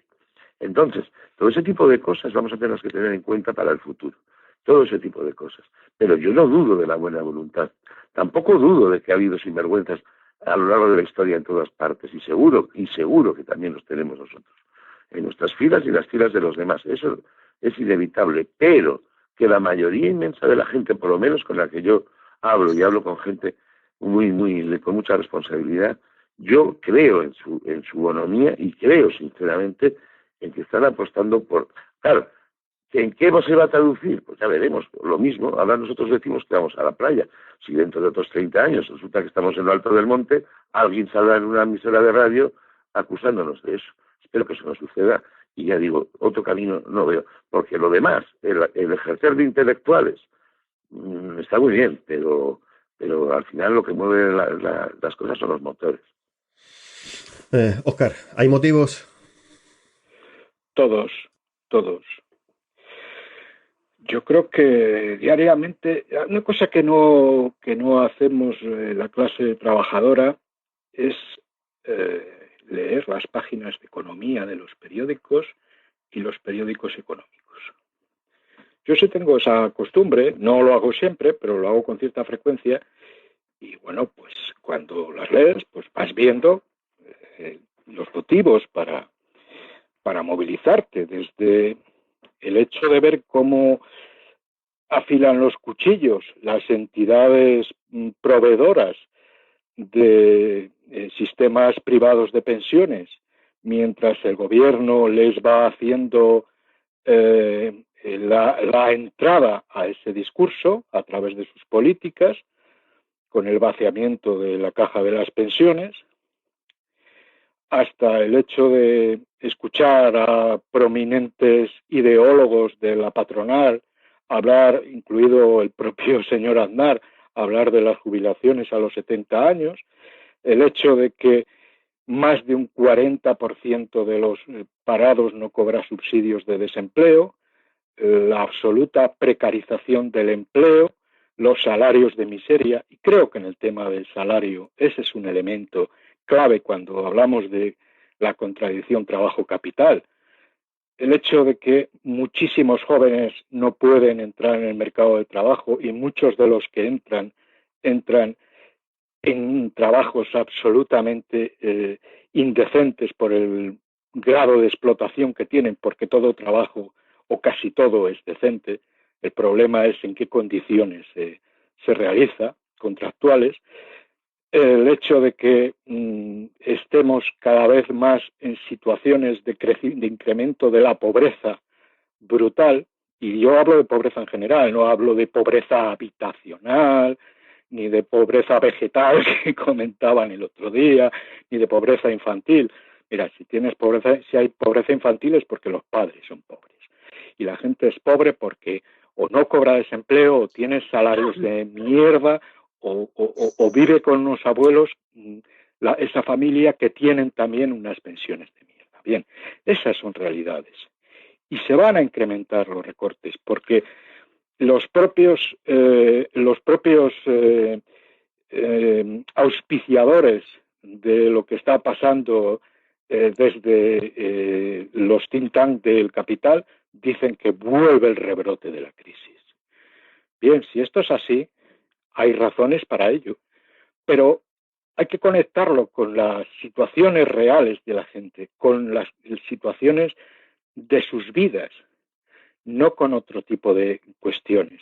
Y esas cuestiones, se llamen como se llamen, al final tienen un contenido de clase y no hay por qué negarlo.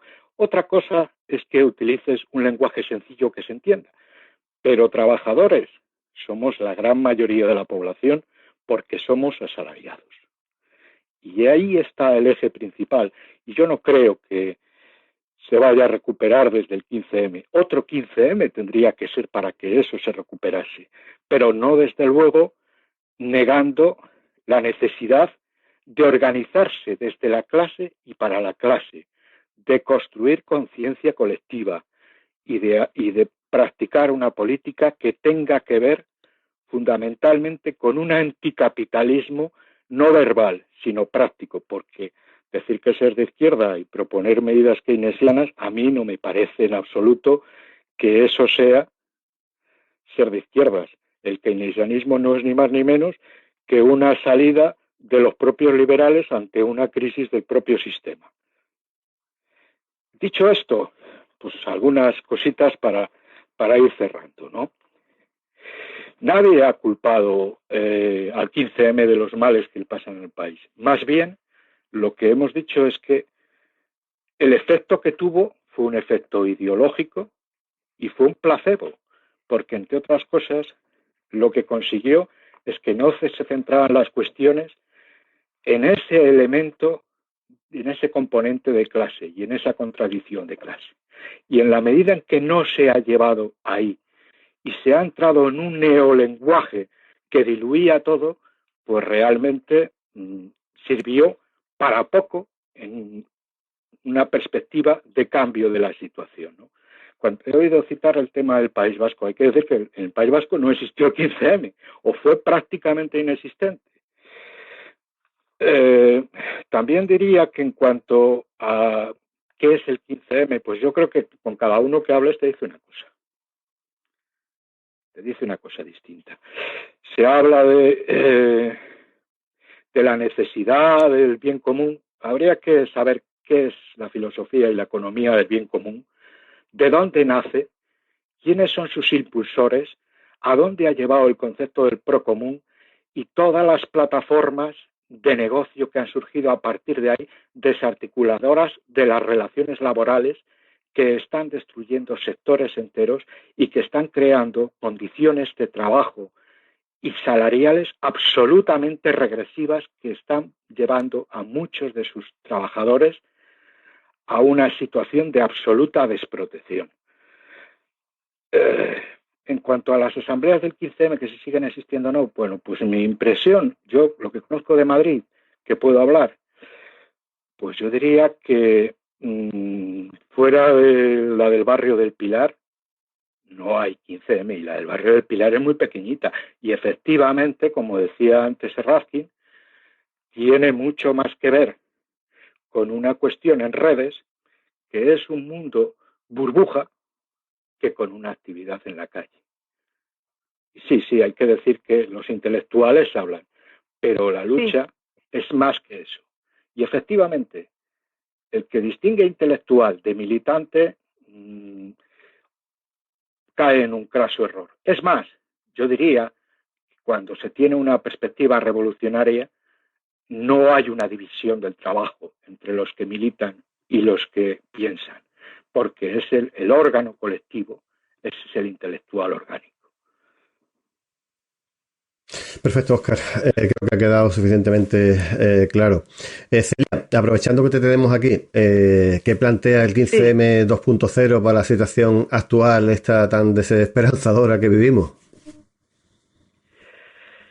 Bueno, pues el 15M 2.0, lo que el 15M siempre ha planteado, luchar contra las políticas que nos imponen, contra las leyes injustas, por los derechos sociales, por la no privatización de los servicios públicos, desde la calle y fuera de las instituciones y los partidos políticos. Intentamos coordinarnos en acciones, intentamos apoyar todas las acciones de los colectivos afines y otras asambleas. Ahora estamos con un proyecto que es la Vía Asturiana. La Vía Asturiana pretende ser una reforma de la Constitución en 3 artículos. Es una iniciativa ciudadana impulsada por el 15M de Asturias en el 2011, que se aprobó en el Parlamento asturiano por derecho de petición colectivo y pasó al Congreso. Está en el Congreso de los Diputados para debatir, para que se apruebe o no se apruebe, entonces estamos ahí dándole visibilidad para que cuando llegue a debatirse pues tenga un apoyo de la gente. Y bueno, hemos desarrollado un texto para presentar en moción en los ayuntamientos, en todos los ayuntamientos posibles de todo el país. Vamos a hacer un derecho de petición colectivo a cada parlamento autonómico y con esos resultados pues hacer campañas por las redes y presionar a los políticos que tengan que debatir en el Congreso. La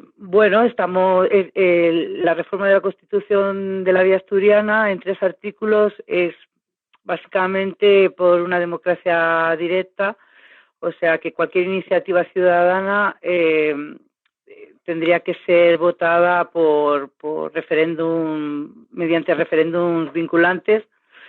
Entonces podríamos, pues cualquier cosa que proponiera que proponga la ciudadanía, pues se tendría que votar y tal. Si queréis os paso por el chat el enlace al documento para que si tenéis interés en verlo.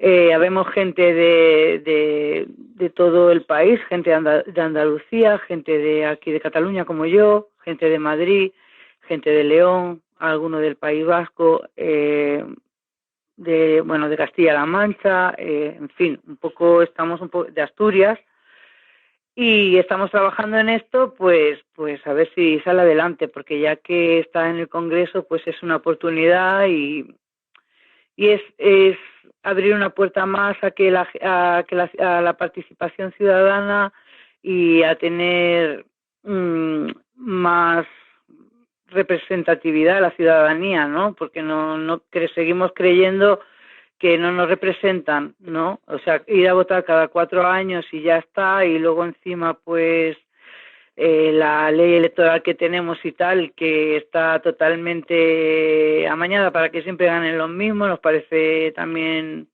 injusta la ley electoral que hay, ¿no? Y que la democracia tenga que ser mediante representantes, ¿no? Pues cuando en la Constitución, o sea, lo que la Vía Asturiana pretende también recoger es el borrador del 78, que se recortó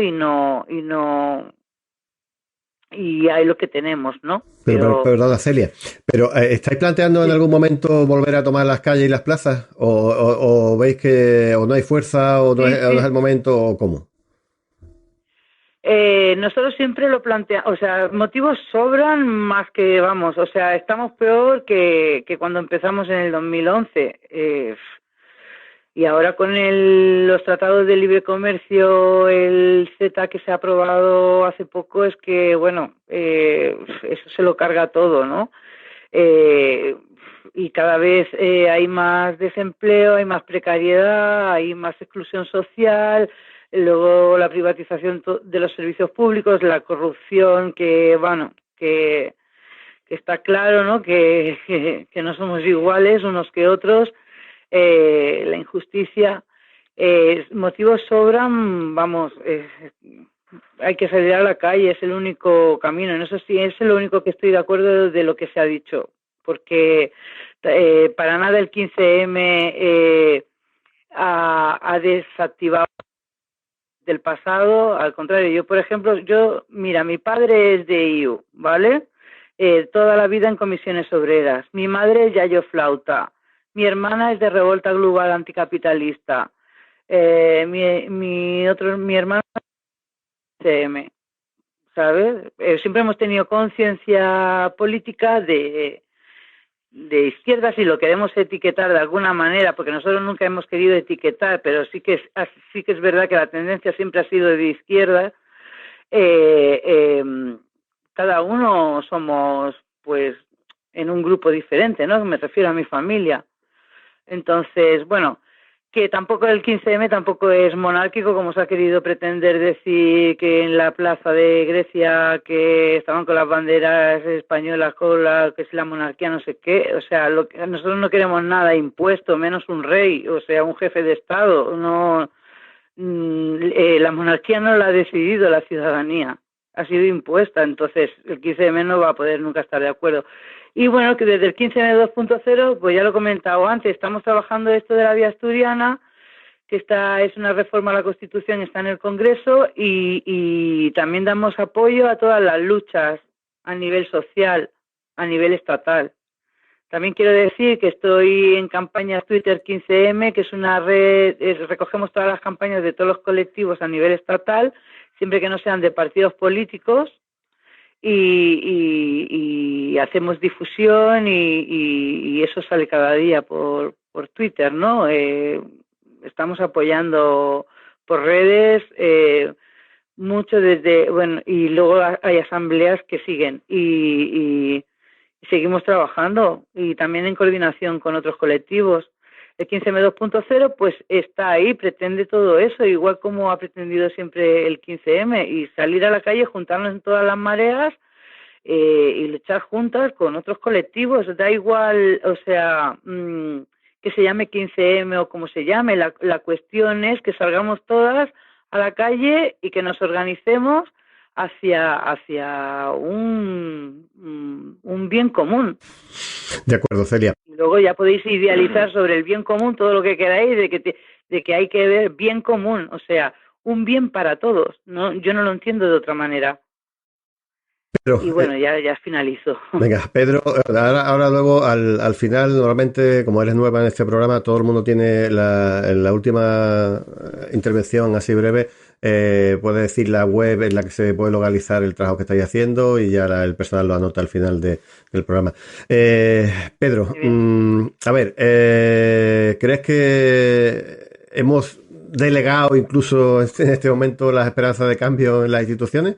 ¿O crees que vamos a tener que salir inevitablemente a las calles, a volver a tomar las calles y las plazas en demanda bueno, yo no sé si estaremos más cerca de la playa o del monte, pero me temo que el futuro, desde luego, no es especialmente halagüeño. Bueno, vamos a ver. Yo creo que la política es compromiso individual y acción colectiva. Y cuando la acción es colectiva y se basa y se hace con método, con organización y con objetivos, pues consigue transformar, ¿no? Y eso no está reñido en modo alguno el participar en los parlamentos e instituciones, no está reñido en absoluto con un plan de transformación. O sea, no se trata de eso. Si no te fías de alguien para llevarlo al Parlamento, vas a encontrar gente para fiarte, para montar no sé qué cosa en la calle. O sea, lo que tú tienes que hacer es llevar a cada frente de lucha, a cada lugar, a las personas que de alguna manera tengan un compromiso y estén dispuestos a hacer lo que se tenga que hacer. Es un problema de ese tipo. Entonces, desde un punto de vista republicano, el participar en las instituciones es algo que es complementario de la acción ciudadana y de movilización y en la calle, de las organizaciones y de los movimientos en la calle, ¿no? Es decir, si la acción, por ejemplo, de los estibadores ahora fuera secundada por los sindicatos a nivel de todo el Estado y al mismo tiempo se llevara ese planteamiento de forma coordinada en las Cortes y en los ayuntamientos, sin duda alguna se lograría un impacto mucho mayor, ¿no? Es decir, yo no soy partidario, o sea, no contemplo yo el que haya una contradicción ahí. Es decir, que lo que ocurre es que a la postre, en el mejor de las posiciones, pues si se logra avanzar mucho en el plano de lo institucional, al final las contradicciones saltan. ¿Qué habría pasado si Tsipras se hubiera plantado y hubiera dicho no, aquí los espartanos? Bueno, pues sencillamente habría pasado de todo, ¿no? Pero bueno, eso no ocurrió porque no lo hicieron. Yo creo que no hay esa contradicción. Lo que falta es voluntad, falta compromiso, falta organización, faltan ideas claras. Eso sí falta. Y para hacer frente a los problemas del futuro, pues vamos a necesitar mucho de eso.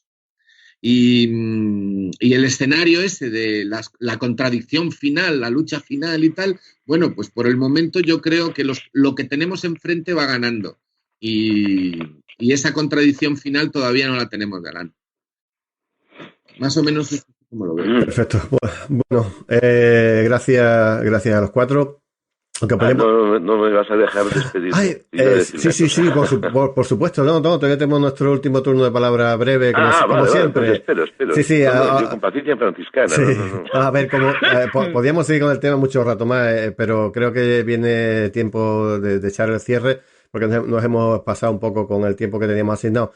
Yo sinceramente espero que los análisis de nuestros invitados hayan sido realmente útiles para los oyentes. A mí sí que personalmente sí que me lo han parecido. Y antes de irnos, si queréis, pues como suele ser habitual en nuestro programa, podemos cerrar con una idea muy breve a modo de conclusión o decir algo que se nos haya quedado en el tintero, pero eso, en un breve turno de palabras. Y por favor, lo que sí, como decía antes a Celia, lo que sí me gustaría es que le recordarais a los oyentes cómo y dónde os podemos seguir. Iñaki, haznos ese broche final y dinos dónde podemos encontrar tus trabajos.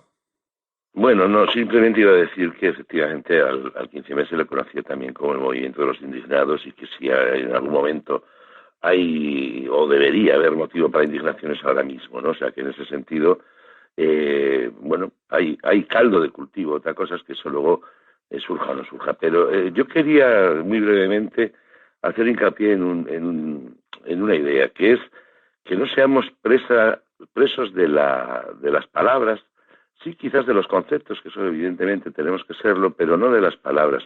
Y recordaba una anécdota que me sucedió hace, no sé, pues 20 o 20 y tantos años, que en aquella época vivía yo entonces en Vizcaya y vino en fin, por un viaje diplomático, vino a Madrid y estuvo pasando como un mes, una cosa así, en mi casa allí en Vizcaya, el que era entonces de Cuba el director del Centro de Estudios Sociopolíticos y Opinión, que es una especie de CIS de aquí, ¿no? Una cosa así. Se llama Darío Machado. Y él era, pues, digamos, participaba en la ejecutiva del Partido Comunista con voz, pero sin voto. Y era un hombre muy, muy influyente. Este hombre estuvo en mi casa cerca de un mes, con lo cual, claro, hablamos pues mañana, tarde, noche y madrugada de muchísimas cosas. Y recuerdo una anécdota que me contó, que me hizo gracia, y es que cuando él era pequeño, paseando con su padre de la mano, cuando todavía estaba Batista en el poder, pues un revolucionario se montó allí, se subió en un banco y empezó a dar un mitin, una arenga, y iba diciendo a la gente que le quería oír: nos llaman comunistas porque queremos la salud pública y universal para todos los cubanos y todas las cubanas. Y nos llaman comunistas porque no queremos que haya pobres y gente que esté sufriendo en esa línea. Y entonces, ya para cerrar la intervención, dijo: comunistas son ellos, coño, que nos están jodiendo la vida y tal. Entonces, al final, el comunista estaba diciendo que los malos eran los comunistas porque no estaba siendo preso de las palabras, sino de los conceptos. La gente bombardeada por los medios de comunicación, que en aquel momento eran solo radio y prensa escrita, de Batista, habían llegado a identificar el comunismo con el maligno. Entonces, claro, era una estupidez para ese señor empezar ya a decir a la gente viva el comunismo, porque entonces lo iban a acabar o preso en el manicomio. Entonces lo que hizo fue darle la vuelta a la tortilla en su explicación y defender el comunismo, ya diciendo que los comunistas eran ellos, que eran los cabrones. O sea, en definitiva, jugó con una inteligencia. Y yo, mira, yo os lo digo de verdad, será la edad, pero si yo me tengo que vestir de lagarterana para que la gente bueno, pues se suma de la lucha, yo, mira, me he visto de lagarterana y no es porque se haya acabado el carnaval ayer. Iñaki, ¿dónde podemos seguirte? A mí, pues por la calle, cuando veáis. ¿Tiene alguna página web? ¿Tiene algún...? Sí. Claro, Sí. eso Bueno, yo me muevo en todas las redes, sí. Bueno, el Hurón es el medio que dirijo, pero bueno, participo en las redes en general. En el Hurón te seguiremos. Óscar, ¿alguna cosa más que añadir? ¿Dónde podemos leerte? Nada, muy rápido y luego comento dónde seguirme. Yo diría que lo importante de sumarse a la lucha es saber para qué se va a luchar y con qué objetivos. Y entonces, definido eso, y no se trata de las aspiraciones finales ni nada de esto, sino conectar con las necesidades, eso que llamábamos en el pasado las necesidades inmediatas, con los problemas del día a día de quien tiene situaciones absolutamente angustiosas. Conectar con ellas, porque entonces sí que nos entenderán. Y entonces sí que será el problema nuestro, colectivo. De otra manera, si lo que nos intentan vender es otra cosa, los vestidos de lagarterana sirven para lo que sirven, quizá para las fiestas.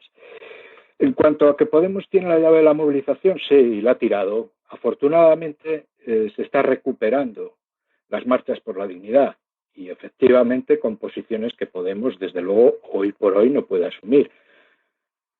El o esto o el nada a mí me recuerda al aquí y ahora, y las cosas, desgraciadamente, yo también quisiera que fueran muy rápidas, pero no, van a ser muy lentas.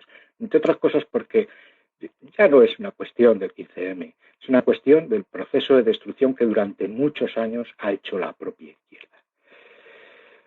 En cuanto a lo de la economía del bien común, bueno, pues porque es una filosofía y una economía, eso es un constructo teórico, no es una expresión. En una sociedad dividida en clases, el bien común es una falacia, porque existen las clases sociales y los intereses de esas clases son antagónicos. Es decir, al final uno podrá apoyar la situación de las mayorías, y las mayorías hoy siguen siendo los asalariados, siguen siendo las clases trabajadoras. Y no es una cuestión de cuántos trabajan en una casa, sino aquí a qué clase social pertenecen esas familias. Por último, pues para encontrarme un lugar donde nadie me va a censurar, mi propio blog, La Barricada cierra la calle, pero abre el camino. Que llevo un mes y medio bastante vago y lo que subo son cosas de otros, pero bueno, estos debates me están animando a escribir pronto y a volver a reflejar mis propias dudas, intentando aclarármelas. Si a alguien le sirve eso, pues quizás sea útil. Sean 7 o 7.000. Dicho esto, pues también en otros sitios donde mis textos son aceptados. Me refiero a La Jaime, me refiero al Diario Octubre, me refiero a Canarias Semanal y me refiero a Crónica Popular, fundamentalmente. En otros sitios, pues bueno, hace tiempo que escribí y que esas posibilidades ya no las tengo. Pero no me arrepiento, supongo que entre otras cosas es que compartimos muy poco, con lo cual tampoco quiero con ello importunar a nadie. Celia, ahora nos puede decir esas webs o esas redes en las que se refleja vuestro trabajo y si se te queda alguna cosita que decir en las intervenciones anteriores.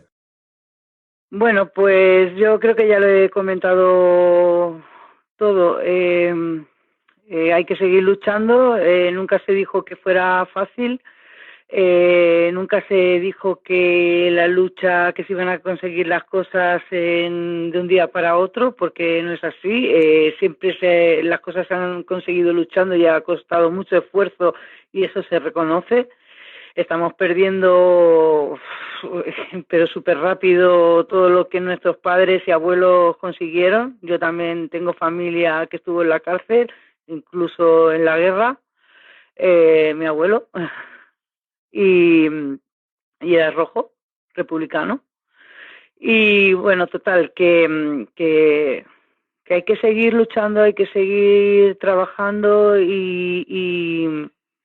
y bueno, y el 15M lo que siempre ha dicho y sigue diciendo es que, bueno, hay que seguir luchando desde la calle y fuera de las instituciones. No quiere decir eso que sea despolitizado, no. Simplemente que no creemos en las jerarquías de los partidos políticos y cómo está montado esa representación de la ciudadanía o supuesta representación de la ciudadanía, sino que creemos en otra manera de hacer política. No es que no seamos no es que 15M hace política, no, es simplemente que no esté de acuerdo con la que conocemos actualmente y apuesta o ha apostado, lo ha intentado.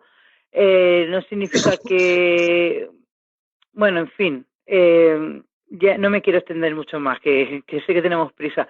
Bueno, donde me podéis encontrar o participo, pues tenemos una web en Acampada Sabadell, wordpress.com. Luego está el Facebook de 15M 2.0, tenemos un blog pero está en construcción. Y ahora, por ejemplo, con lo de Vía Asturiana, creo que la página con la que estamos trabajando más, que podría citar, es la de porlademocraciadirecta.org. Y bueno, nada más, encantada de estar aquí y muchas gracias. Encantada de tenerte aquí. Gracias. Pedro, cierras tú en esta ocasión.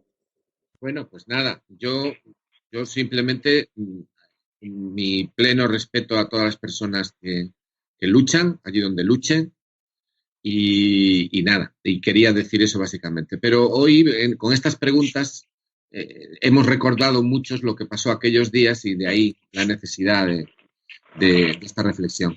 Me podéis encontrar en Facebook con mi nombre y en mi blog, que es dedona.wordpress.com o Sociología Crítica. Y nada más, muchas gracias a todos. Gracias, Pedro. Como siempre, antes de despedirnos, hay que agradecer el trabajo incansable y buen hacer de José Manuel Corrales en producción, la pericia técnica de Juan Martínez en postproducción para que todo suene perfecto, y el trabajo de Pablo Domínguez con la web. Sin ello, estos programas no llegarían nunca a emitirse. Y no me gustaría acabar sin decir que Burbujas es una radio independiente, abierta y colectiva, y que todos y todas, en la medida de nuestras posibilidades, podemos echar una mano para llevar a buen puerto uno de los proyectos sin duda más interesantes de la radio de todo el Estado español. Si os gusta el programa y queréis saber más sobre el colectivo Burbuja, pues podéis entrar en la web colectivoburbuja.org, y allí tenéis toda la información que necesitéis, o si os atrevéis a colaborar bien como analista o bien como presentador. Y nada más, adiós y gracias por escucharnos, y hasta la próxima. As I went walking, I saw a sign there, and on the sign it said no trespassing.